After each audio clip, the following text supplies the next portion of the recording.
Please put your hands together and welcome to the stage, Kirsty Rider and Amelia Tyler. Yay.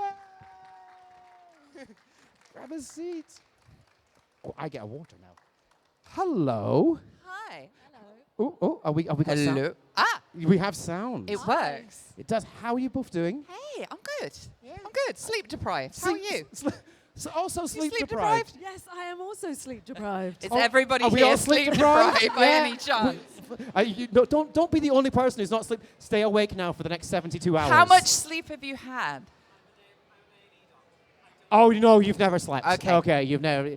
For those who hadn't heard, they're A&E doctor, never slept. You know, fair. I love the understanding that I was there last week. No, I wasn't. Excellent. Glasgow, first time in Glasgow, second time in First Glasgow? time in Glasgow. First time in Glasgow? Same. First time in Glasgow. Give them a Glasgow. Don't give them a Love Glasgow Glasgow. welcome. Give them the nice Glasgow welcome. Thank you Not so the much. A&E Glasgow welcome. That's what we don't need. Okay, so when did you get into Glasgow? That's the question. Like 10 p.m. last night. 10 p.m. last night. I've seen a taxi, a hotel room, and here. Okay, so you haven't seen. How about yourself, Kirsty? Yeah, pretty similar. Went to Finniston though. Okay, you went to So Finniston. I've seen a little bit more of Glasgow. Okay. Okay, right. We're gonna because obviously the first time in Glasgow, first time Scotland, first time. Have you been in Scotland before? I've been to the Fringe. You've been to the before. Fringe. Okay, that doesn't count. I know, I've heard that. That's why I'm- there was hesitance in my voice. I was like, I know. I'm from Edinburgh, and I admit that the Fringe is not part of Scotland. It's very, Understood. Yeah. Okay, so we're gonna. Okay, what should they try while they're here? Let's start easy. Tablet. Yep. So you want to go find some tablet. Actually, you can do that in here. If you head down to Galloway Fudge, they sell some good tablet on there. Sorry, do you want to describe tablet? Just sugar. Yeah. It's Sugar. Yeah. If you ever ask a Scotsman to smile, they have no teeth because of tablets. Okay. Excellent. Okay. What else should we try while you're here? Deep fried Mars bar. What was it? Whiskey. Oh, whiskey. Whiskey drinkers. yeah, Oh, yeah. up yeah. for it. I think someone went on a whiskey tour earlier yesterday, one of the guests. So Oh yeah, Erica. I was speaking to Erica. She Yes, went Erica to went the on a Johnny whiskey Walker tour. experience in Edinburgh. Which okay. Are you a whiskey drinker? I'll have a whiskey. Yeah. I'm a bit of a Philistine, though. I'll have a mixer with it, and I That's- think that angers people. But I just want That's everything not- to taste like pudding. I'm sorry. Excellent. Okay. I'm thinking as well, the most important thing to try, of course, is the macaroni pie. Am I right? The A&E ones are like, no, don't do that. I've seen too many of the responses. Have you ever heard of a macaroni pie? No. no. It's What is literally it? macaroni cheese in a pie. And I love how you're processing this for a second. I You're know, like, love, Yeah, mac, I'm trying to- love mac and cheese You in love a mac and pie. cheese? Yeah. The can't- pastry top. no pastry top. So Okay. it's like, what Wait, type- so the bowl is made Yeah. of pastry? yeah. That's essentially Well, what no. we're doing. What type of pastry is it again? It's like a A quiche pastry, yeah. A mac and cheese quiche. Yeah. there I you go. can't imagine the sensation that this would create. Right. Can we have a volunteer just to go nip out and get a couple of macaroni pies, please? We'll get that sorted out. Okay. Fine. Welcome to Glasgow. Welcome to Thank Scotland. you. Lovely to have you here. And welcome back. You know, you've been to the Fringe, so that's lovely. Semi-welcome back. So this has gone chaotic already, and I'm here This for feels normal to me, which says Really? everything. I love it. How are you finding PowerCon so far? You've had a bit of time here. Have you met some lovely people? How are you finding the people of Glasgow? Loving it. Also, Yeah. the cosplays are amazing. I feel like sometimes in cons it's like, I don't know, 20% in cosplay, but it feels like here it's like 70%. It's amazing. You all look fantastic. Yeah. Yeah, I met a Jester and Ford from Crit Royal earlier, and it made my day. I was very happy. Might have talked to Jester in Jester's voice for a bit. Can't stop myself when people get cosplay. I love that. So you are your voices are slightly well known. Slightly well known. Can you do your real voice if you order like takeout food? Because I can't do that anymore. Oh. How does it come out? No. I mean, I shouldn't. Have you actually done this though? Have you like ordered takeout food in the No. voice?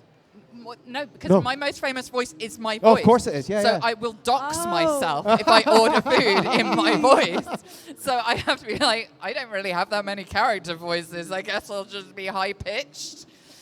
Yeah, Do you ever I like have to just fake it. have you ever like just said lines while ordering takeout to just mess around with them? I used to when I had more energy, especially if cold callers messed with me. Oh my word, you'd be the That's best for carte cold blanche callers. to just mess right back. Yeah, we're calling you about your debt, and then you, Uh-huh. oh, I love it. Oh, such debt. I'm so sorry. I've had to sell my shoes. Oh, bless. And Kirsty, yourself as well. What's the how you so you've enjoyed the con, but you're a voice actress in quite a well-renowned game. It's been taken very well. How do you feel about it? How do I feel about it? Being in the game. knowing that your voice is out there now? I'm really glad Hate that I'm it. in the game. Hate it. Yeah, can't stand it. Love No, the game. no. So I guess like my question really is like, so how did you get into sort of voice acting and sort of end up where you are, and how do you feel about it? Yeah, interesting question. I've mostly worked in the theatre and TV so far. I've done one other game called Sifu. Anyone played Sifu? Yes, some nods. A hard game, I hear. I haven't yet played it.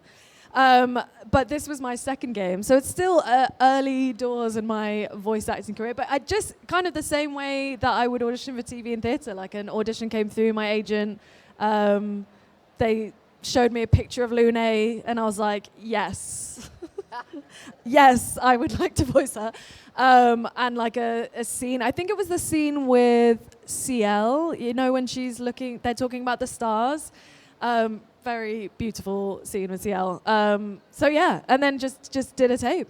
I think they did blind auditions for Ooh. Expedition 33. So it was like you just had no idea what you were going into. No, I mean, no, I No, didn't. no. That's true. But I mean, they were did. doing it blind. So Oh, they brilliant. didn't have our names attached to anything. So they were Nice. just doing it based on our voices. And what was it like for you? You say there you're coming from like TV, sort of film background. How are you finding the differences between sort of that performance versus video game performance? Yeah. I think it's an interesting time for me anyway to come into video games because I feel like for Expedition anyway, the thing they said about what they wanted was just be as honest as possible, be as truthful as possible. And maybe this is, you can tell me, you're the professional. Maybe this is the case with all video games, but I feel like now more than ever, like honest, truthful performances are like what people want in video games. So in that sense, it's no different. And I guess the prep that I would do for the character of Lune is no different, whether it was like a play I was doing for months in the West End or a film. So yeah, in that sense, it's really cool because it's a very easy transition for me anyway. Yeah. I love it. And I mean, how have you seen it sort of change over time then in terms of like games and... Oh, God. I mean, when I first started doing video games, there weren't that many good roles for women. A lot of it was like town prostitute number 5. You'll die, by the way. Whereas, especially over the last 5 years, let's be honest, since The Last of Us came out, there has been such an emphasis on cinematic acting within games. And yeah, not every game needs that. But the ones that do want that really want that. What's been interesting is whether they have the time scale and the budget for you to get to do that prep like you would in film and TV, or if they're like, here's your spreadsheet, go, and you're sight reading. Because like all of BG3 I sight read, all of Hades 2 I sight read. I tend to work better that way unless I've got a one-on-one scene with somebody. I tend to prefer to keep it fresh like that. But everybody has a different way of working. And I think when you take somebody from a film and TV background rather than games specifically or voice, it's kind of a coin toss as to whether they will love it or hate it. Because you've taken all their toys away, right? So true. It's such a specific skill. I think I have a lot of actor friends who would hate doing video because it's basically always one take, right? Yeah. Or like maybe it's like 3 variations and then they'll choose what they like. But it's like you have to be very instinctive about it and you can't hesitate. Yeah. It's like time is of the essence. Right. Go. And because there's so much branching narrative as well, So a lot of it is kind of Okay, you do the version of the scene where we're breaking up right now. Okay, now we're getting married. Okay, now I'm killing you. And you've got to be incredibly emotionally versatile to make all those feel truthful So true. without needing the ramp up you get with a stage production or a film one. So it's kind of cool to see who loves it and who doesn't. There's just something you just sort of touched on at the very beginning there. And I was talking to Samuel about this. Since like The Last of Us you brought up there, which brilliant game, love it. But storytelling has become really important in gaming these days, isn't it? Like, once upon a time it was move Mario from left to right, or Pong, or or action games or whatever. But nowadays, there is sort of a narrative, there is a story. How important do you think that is, sort of in connecting people? How important are writers in this sort of process? How do we feel about that? I think it depends what kind of game you like to play as to what you think is important. What I find interesting is that video games, it's not like film and TV. Film and TV was an entertainment industry that became a tech industry. Yes. Whereas video games are the other way around. It was a tech industry that has slowly gone, we should put stories in these. People might like them. So we're coming at it from the opposite end, and we're trying to show them how actors work, how best to work with us, rather than the other way around. So it's been a process, I think, and we're all learning together. Oh, I love that. How about you? Yeah, I think because Expedition 33 is so character-based, so story, obviously have to shout out Jennifer Yen, who's the lead writer of Expedition 33, because she poured so much of her heart and soul into all of these characters, particularly, well, I don't know if particularly Lune. I feel like particularly Lune. And I really believe that if it wasn't for that vulnerability and her talent as a writer and her pouring her heart out, that it wouldn't have the fan base that it has. I think people connect with the heart of it. And so, I think for games like Expedition 33, it's like so essential to have amazing writers. And they've created these 3-dimensional characters, and everyone, people have their different favorites depending on like who they are and who they connect with.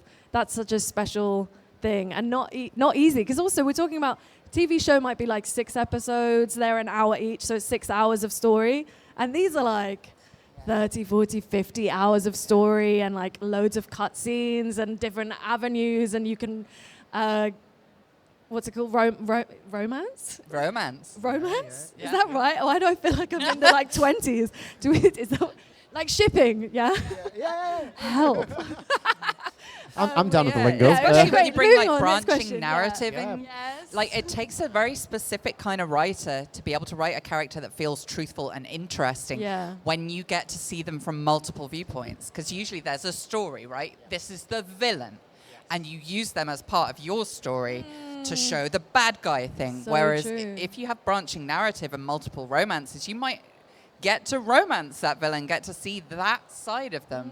So you have to have writers who are able to not only portray the characters in that way, but see them that way in the first place, in all this glorious complexity that everybody in this room has. And it's just a sad fact that the majority of people will only probably see you in 1 or 2 ways in your life, rather than every single way you could conceivably be.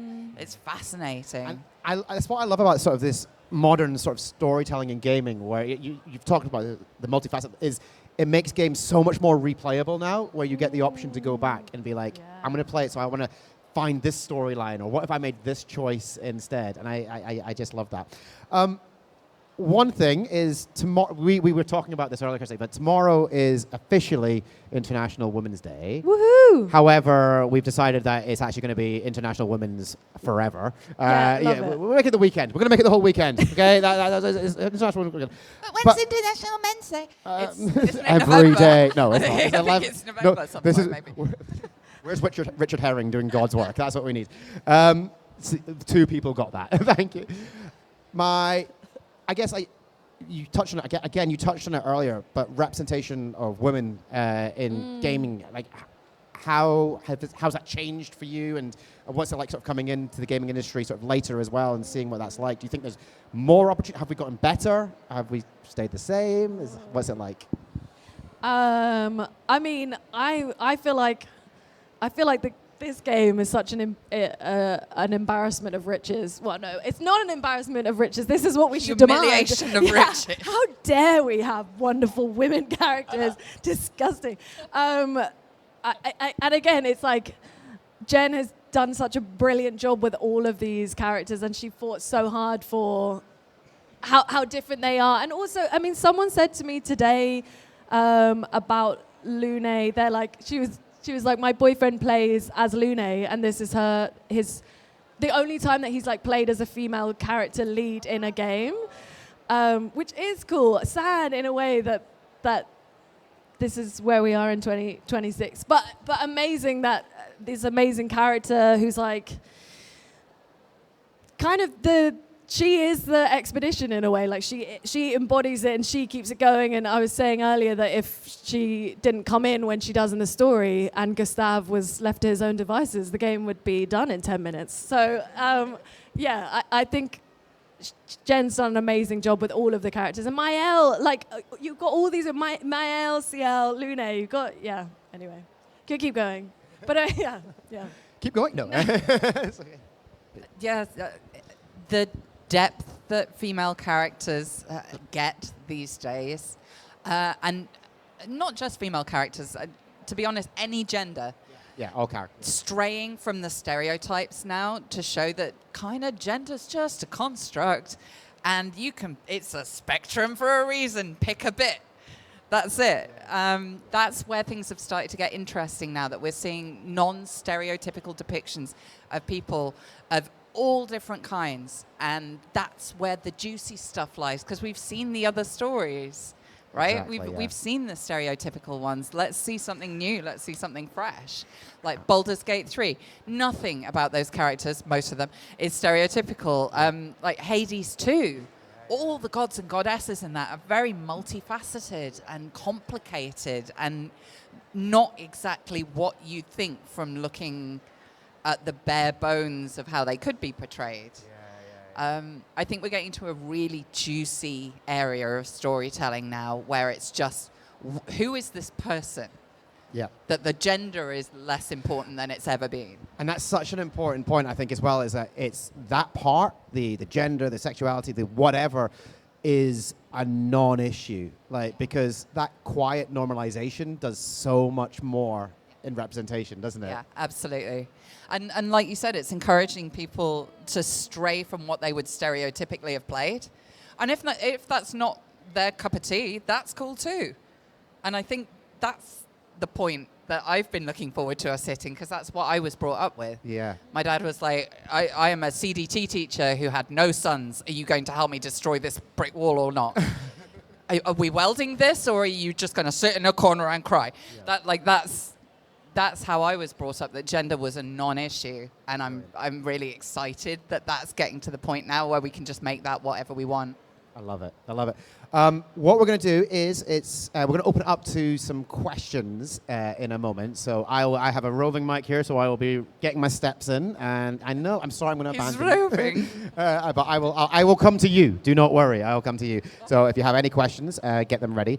I guess just before I do that, were you at all sort of surprised, thinking about Baldur's Gate 3, thinking about sort of Lune, were you surprised by the success of these games? Yes! Of course. Like, even Sven didn't know that it was going to do that. Nobody did. It was crazy. It's weird. Yeah. My life is weird now. This isn't normal. There's a massive picture of my face over there that I have to sit under and sign my own outtakes on pictures of my face. That's weird. But kind of cool. The whole thing. Oh, it's amazing. Yeah. It's amazing, but very weird. And how about yourself, Kirsty? Yeah, no idea. I think Ben Starr at some point early on, I think we had a cast dinner and he was like, I think this is going to be good. I was like, okay, cool. No, I think he was trying to give me a hint that this could could change something. Ben's got good spider senses. He does. He knew. No one else knew. No. So I don't think, what I love about this game is it's like a really small group of very passionate people, and and especially in the arts, I feel like there's so many people who are doing their main job and then they do their passion on the side, and they like spend so many hours like in the evening after work doing what they love, and that's kind of the story of this. So I love that it's getting the love, because I think when people are really passionate about what they love, it's hard not to feel that. And I love that that's the story of this. But I don't think you can't predict this. No. It would be very, I was going to say, I guess there'd be some ego, maybe, if you were like, yes, this is going to. But you can never tell. No. Like, I voice characters in games where I'm like, oh, I'm so excited. This is going to be amazing. This is going to make my career. This is going to be incredible. Yeah. And then it's just sank without a trace. Oh, no. Because it's launched at the wrong time, or there's a technical snag, or something happens with EA, or the whole project gets shelved. Yeah. It's a miracle that any games get made at all. So the fact that one will hit and hit right and hit at that perfect moment to capture people's imaginations and not accidentally, I don't know, come out on the same week as something else big happens. Yeah. Of course. You know? Yeah. You can't predict it. You can have the Ben Starr moment of like, ooh, this could be good, but you can never don't tell. know, it's But even true. then, it's like, this could be good versus what actually happens. Yeah. It's Yeah, like, true, yeah. true. Brilliant. Crazy. Excellent. Well, I'd love to open it up to any questions. So has anybody got, like straight up, just two in the right. Oh, yeah. Do you want to argue? Like, fight? No. Fight? No. I don't. No. Okay. That's the opposite of a fight. You go. I felt like I was back in England then for a minute. No, you. So you've both been in the respective Game of the Years for the last few years. Has that helped your career going forward? Like, does that open more doors? I don't know. I never find out about that. I think maybe I've got one audition because somebody's like, oh, the voice of blah, blah, blah could be good for that. But for the most part, since Boulders came out, I've had people going, read an audio book for me. I'm like, or I could act. I could do some acting for you if you'd like. So no, I don't think it's opened that many doors, honestly, just because of what my character was in Boulders. But it does make people happier to talk to me at conventions. So I guess it, like, in a weird sideways way, it's led to more things. You can't really tell, can you? True. It's still quite fresh, I guess, for Expedition. So we'll see. But I would be the same. I'm not sure. I would hope that I get to do more. Yeah. In the future. Hire us. Actors. Any casting director is out there. Voice actors don't get residuals. So, you've spoken a little bit about TV and stage work as well, and I wanted to ask, for the both of you, are both very talented voice actors, how do you get across the subtleties and the parts of your character that you can't really then put across like you could on stage with a physical performance? How do you inject that into your voice performances? Because you both manage it incredibly well. Thank you so much. Fantastic question. For me, it's all about breathing and pausing. It's about the things that aren't on the page, because nobody talks in exactly the same way as is written. Like, punctuation is there to convey meaning. It's not there because you obey the rules of it. Because if you're doing that, it's like, hello, comma, Anna. Like, nobody talks like that. And why are you saying my name? We know each other. Shut up. It's about all the things that character is thinking and not saying, and trying to put that into a scene. I love that as a mental challenge. Like, why are they phrasing it this way? What are they holding back? What do they wish they were saying? What did they say and instantly regret? Like, it's that for me is a psychological exercise, and it doesn't necessarily have to be shared with the developer unless I'm doing it and they're repeatedly going, it's not quite what we thought. That just means I haven't got into the right headspace for it, and we need to have more of a chat. But yeah, I'll always approach things from a psychological point of view. That's my background, so that's how I weigh in. That's a great question. I feel like maybe it's the thing of, the phrase show, don't tell. That it's like, I know what's driving her, and I know what the obstacles are for her as a character, and I won't worry about trying to convey all of these things and trust that because it's brilliantly written, that if I'm always kind of trying to root for honesty and connect with what she's feeling, that hopefully that will come across. Yeah. Okay, I think we've got time for maybe 2 more questions. Oh, that's perfect. Hey, I have a bit of an interesting question. I think it's different from the ones I've been asked so far. What do you think is your favorite scene that you acted out, and how much did you struggle getting to the right place for the scene?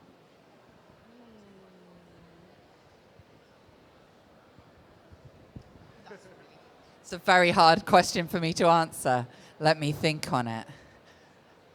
Because I was jumping back and forth between characters so much, in BG3 specifically, that is really hard to answer. I would say probably the scene I struggled with the most was probably the final scene of the game, simply because we recorded every single possible outcome for that scene all in one recording session.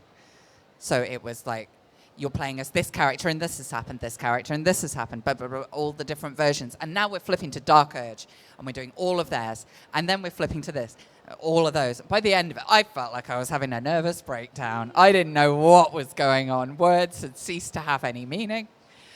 It was an excellent challenge, but it's not my preferred way of working.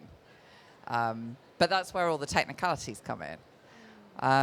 The rest of it was just like trying to get into that headspace of what my role was in the game. It's not a specific scene. It's more honing in on that read style, because we wanted it very much to be, you are the voice, like behind your shoulder, just whispering in your ear, just like guiding your face. Like, look over there. It's interesting, isn't it? And then just let them mess it up, you know? The question was, what was your favorite scene to do and what were the challenges? Yeah. I think it's got to be the When One Falls, We Continue scene with Gustav and Lune. Just such a joy to do that kind of overlapping dialogue. And also just what feels like a very honest argument, like people, the way that we have arguments. And I think the challenge with that is like, I'm having an argument with 1, an actor I've never met, 2, one that's not in the room, and also I'm like trying to match the emotion but also trying to match the mouth movement. So I think there's a lot of technical challenges, and then at the same time it's like what we were saying earlier, like how do we make this truthful and honest and also in time. And I love that about video games. I kind of love the mesh between like honesty and real technical skill. It's almost like a musical. I mean, I think all great acting or all great writing is kind of like music-esque, and I think that's where they kind of mesh together in these kinds of things. So yeah, I think that scene and then the challenge of the technical with the acting. Do we have one more question? Oh, right. Okay, back hello. If you got the opportunity to voice any character, who would it be? Say one more time. If you could voice any character, who would it be? Any character? Like games? Yeah, any In character that anything? exists. Okay. The paralysis of choice. Yes. I don't know. I wouldn't want to take somebody else's character that they've already voiced. That's So it would have such to a be- nice answer. I was like, Kirsty has a list. like all of Right, the Ghibli fuck films. these guys in particular. Yeah, I'd love to do some anime. I was thinking, I love Yeah, Jujutsu that'd be Kaisen. fun. Yeah. But my middle name, Mei, is based on Totoro, you know, Mei and Satsuki. So I feel like I mean, That would be like a full circle Should be. moment. wouldn't only it? like a few years too old to play that 3-year-old now. I'd love to play. Yeah, I'd love to do some Ghibli films. That's my like. I grew up on. So many of us did. So yeah, maybe one in the future. So I Okay. don't take someone else's job. Yeah, I'd love to do something with Naughty Dog. I love their characterization. I love that they like doing things a little left to center. Yes. So anything they do. God, there are so many great companies out there, though. Right. It's Like- hard to pick at the moment. Especially if, like, as I say, the standard of storytelling Yeah. and writing right now. Yeah, like, it's crazy at the it's moment. riches. So Yeah. yeah. If they do anything more for Claire Obscure, I'd be down Oh. for that. Imagine these two in the same game together. That would be. Come on. Let's do it. Can we make it happen? Let's will it into Yeah. existence. Will it. Ladies and gentlemen, thank you so much for joining this panel. Can we have a big round of applause for Kirsty and Amelia? If you haven't already, make your way over to their booths and go say hi, get a photo with them. Yeah, and come say hi. Exactly. And thank you very much. I'll be back later on. I've got one more panel later on at 4:15. I don't think I'm allowed to say anything about it yet. So I will see you there. Is it on the screen now? They didn't say anything yesterday. Peter Davison is going to be on stage here at 4:15, so I'll be back for that. But thank you very much, everybody. Thanks Enjoy the so rest of your con. Bye.